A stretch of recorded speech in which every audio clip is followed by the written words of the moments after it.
Welcome to this edition of the Hoosier Basketball Experience. I'm your host, Phil Eisenbarger. Thanks for joining us as we explore the people, places, and things that make Indiana the center of the basketball world. What is the Hoosier Basketball Experience? Well, it's the players, the coaches, the schools, the fans, the gyms, the radio, the TV, the communities, and so much more. It's the past, present, and future of the game. Come along with us as we interview legendary personalities that help us see deep inside the Hoosier basketball experience. Our guest today is a shining example of the Hoosier basketball experience. An Indiana All-Star from South Bend St. Joe, he won Big Ten titles all 4 years at IU. A starter on the last team to go undefeated in 1976, he has been inducted into the Indiana Basketball Hall of Fame and the Indiana University Athletic Hall of Fame. He was drafted by the Lakers and played for Golden State and the Indiana Pacers. He's the founder of the IBA, the Indiana Basketball Academy, where he has dedicated himself to teaching the game and sharing his faith. He is the nicest Coach Knight player I know. You know him as Tom Abernathy. I know him as Aber or Tommy. And you get to meet him when we come back.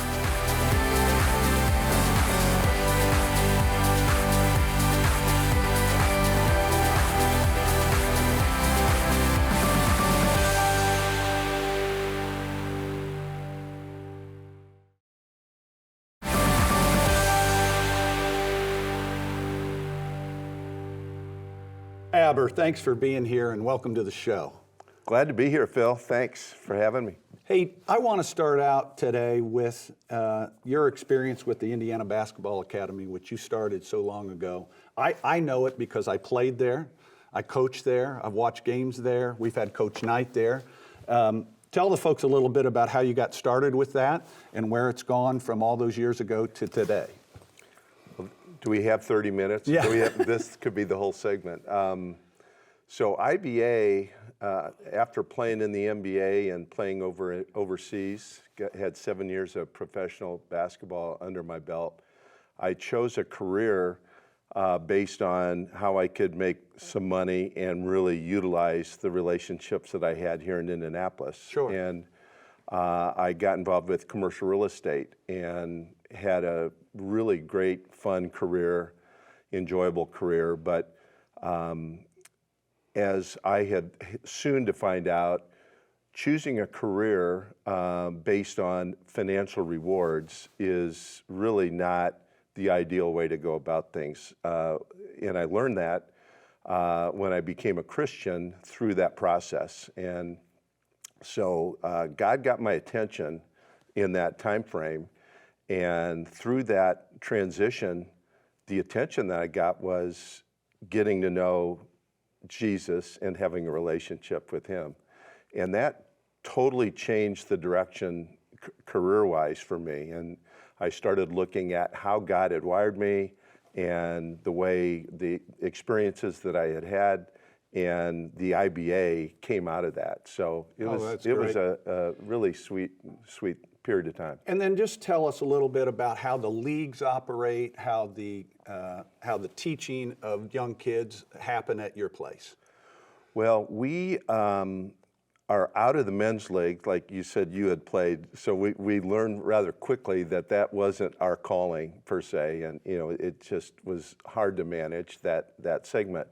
We really try to add value to kids' lives and families' lives, and so from day one we did a lot of training, a lot of fundamentals, and the place that we tried to create was a place that kids could come and feel welcomed, feel loved, and really it's an offshoot of my personality. I'm a pretty encouraging kind of guy, and when they come to the IBA, it's like, man, I feel important here, and we wanted them to have that feeling and learn basketball and get better at basketball as well. Just like Coach Knight made you feel wonderful every day in practice, right? He was so warm and so friendly and encouraging. That's exactly right. So let's go back to high school. South Bend St. Joe, you're an Indiana All-Star, but if you go back to your junior year, you had another Indiana teammate that played with you. Tell us a little bit about that relationship and how those years went at South Bend St. Joe. Yeah, Laz, you're talking about John Leskowski, super sub. So Laz, he set the city scoring record actually his senior year. And we were one of the top teams in the state that year and promptly lost our first game in the sectional to South Bend Adams.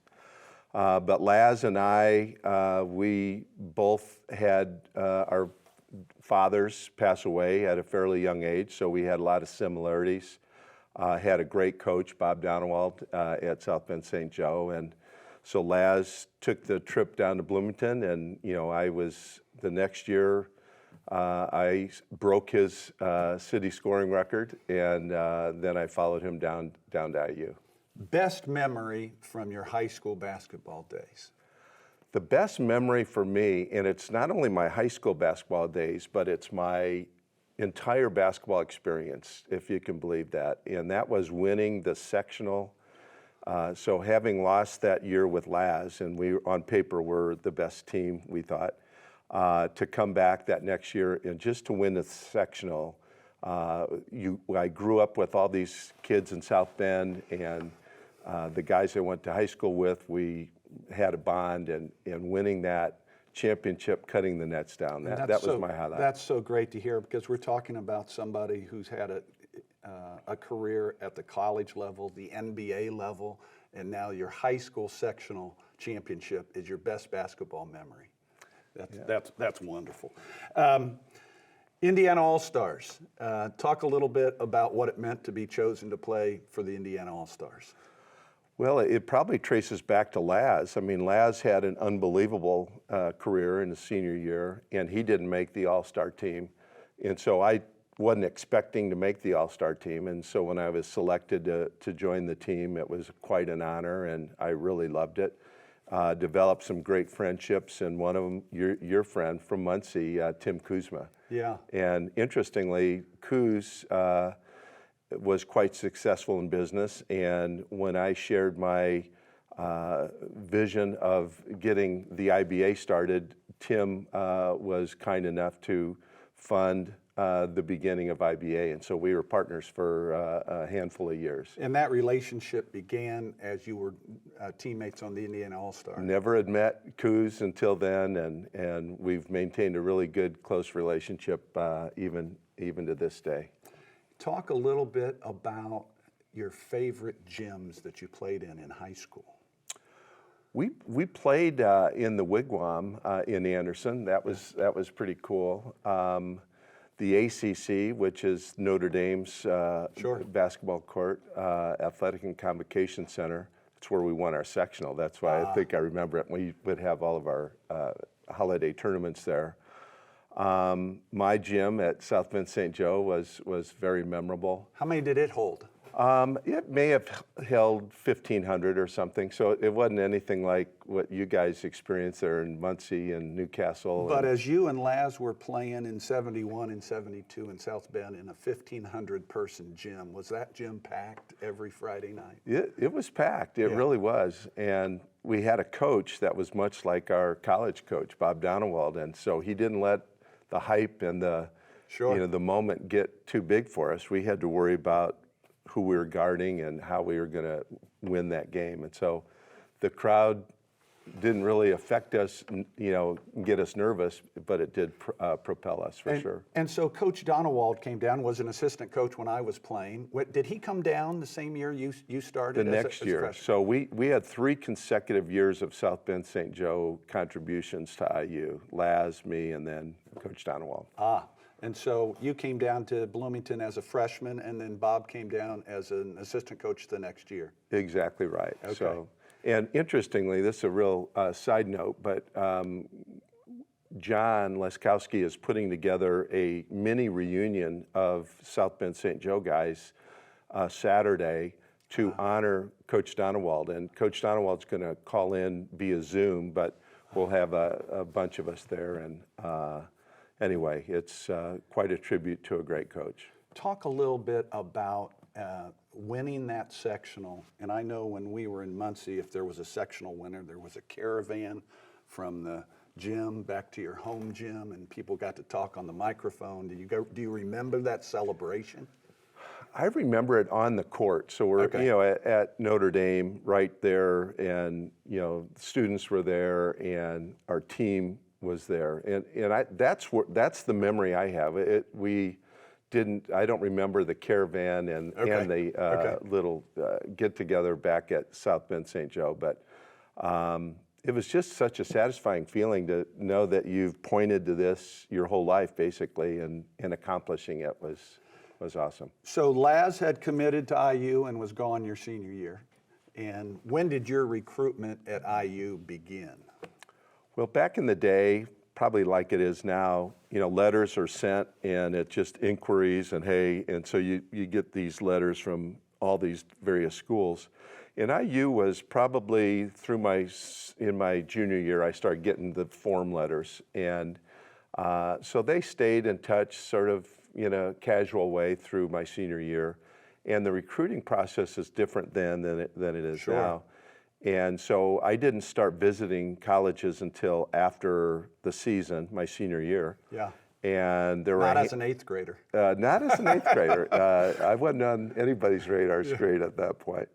And I wasn't even on IU's radar screen until late in the recruiting process, to be honest with you. That's very similar to mine. And when we come back, we'll talk to Tom about his experience at Indiana after these messages.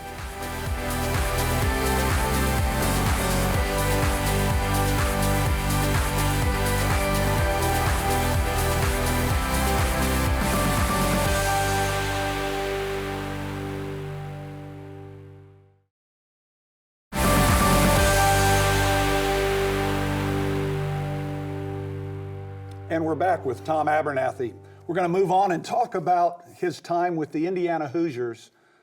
An amazing four-year spread. In 73, you go to the Final Four. 74, you play in that special tournament we'll talk about. 75, the team goes undefeated. Scott May breaks his arm, and you lose a heartbreaker to Kentucky. And then that magical year in 1976, where you go undefeated. But going back to 73 and that Final Four team, talk a little bit about the players and that experience as a freshman getting to go to the Final Four. Yeah, we came in with our eyes wide open, like we're the first group that our year to play, on the regular team. First year of freshman eligibility. Thank you. You said it quite well. So we were ready to roll. Who were the freshmen that year?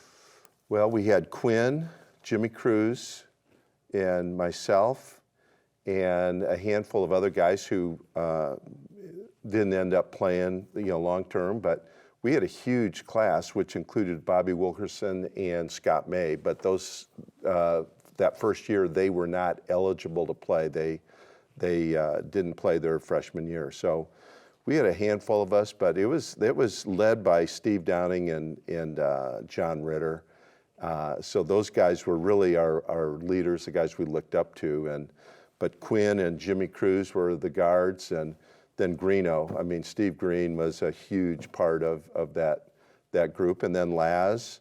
And as it worked out, I ended up sort of being the first big guy off the bench. So I ended up playing a seventh man role on that team, and then the next two teams in my sophomore and junior year. But it was an amazing thing to go to the Final Four, your first shot. Where was the venue? The venue was at, that was a tough question, so can that be edited out? But I believe that was in St. Louis. But okay. You got me. And if they don't call the fifth foul on Downing and put it on Walton like they should have, IU wins another national championship, correct? A lot of fans say that. I think that. I was watching. Yeah.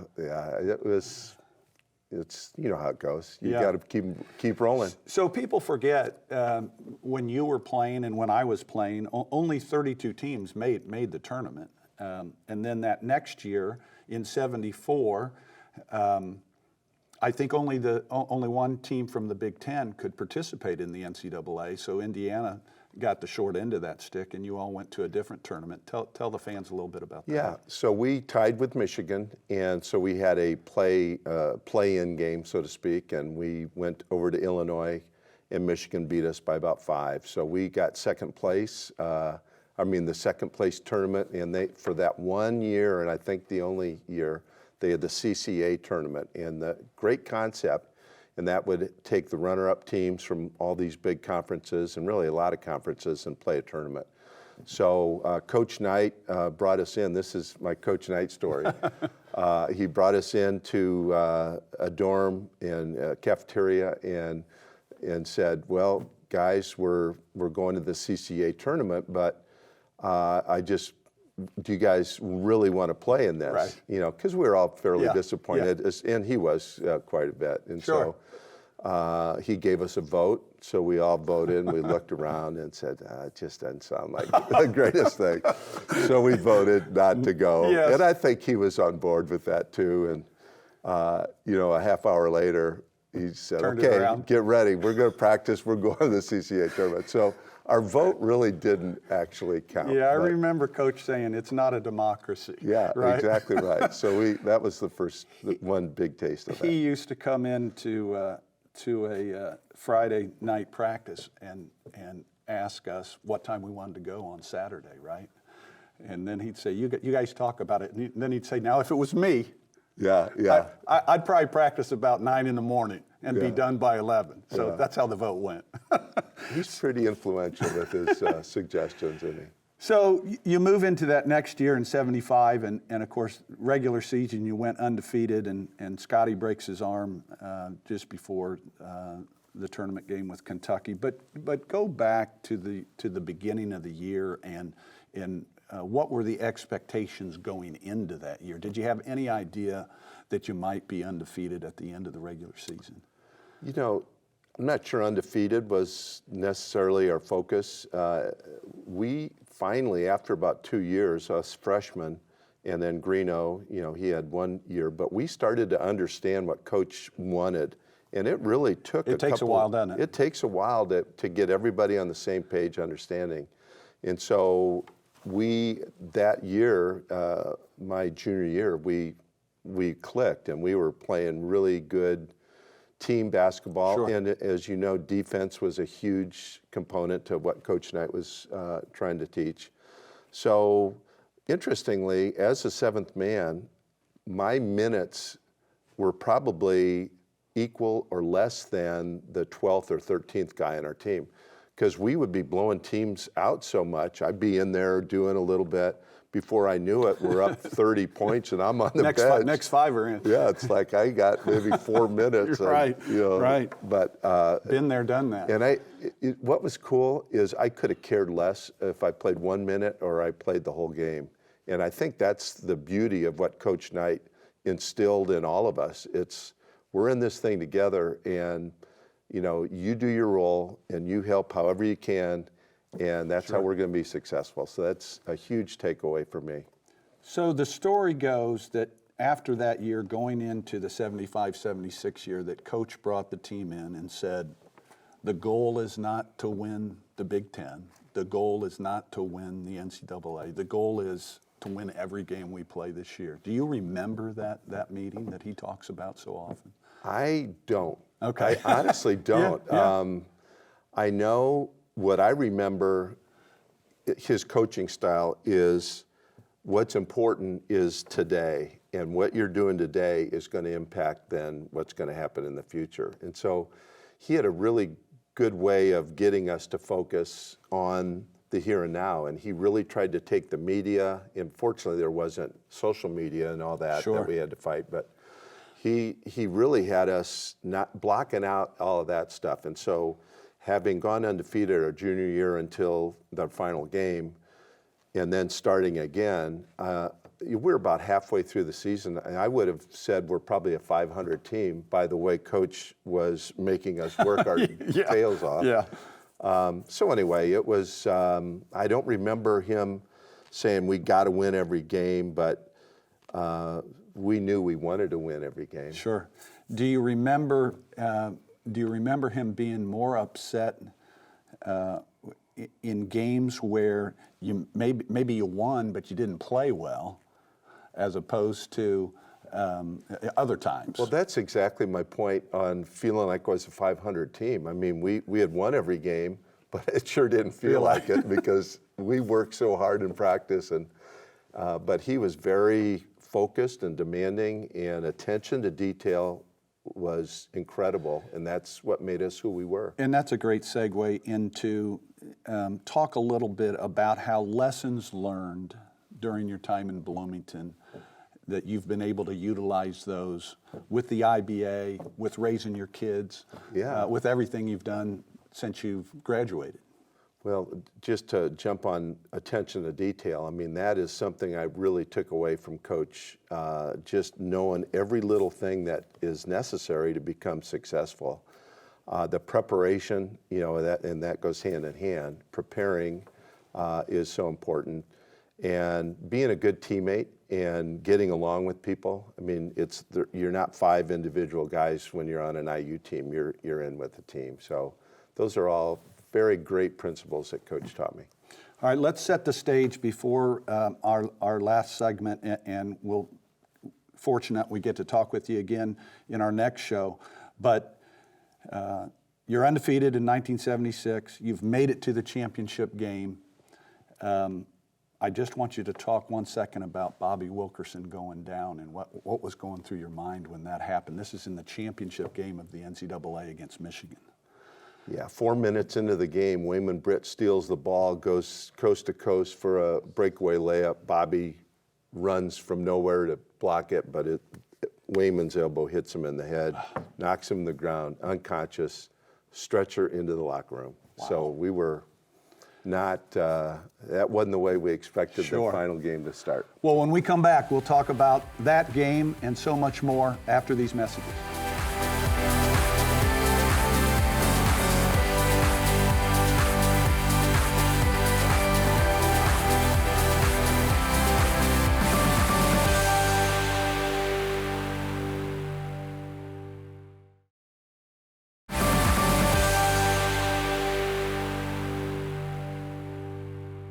Tommy, thanks for joining us today. We're so fortunate you're going to come back next week for our next segment where we'll get to talk about that 76 team, the NBA, and so many other things.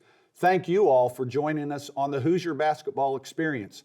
Please come back and see us again next week to see Tommy and the following weeks when we bring you all sorts of legendary personalities from the Hoosier Basketball Experience.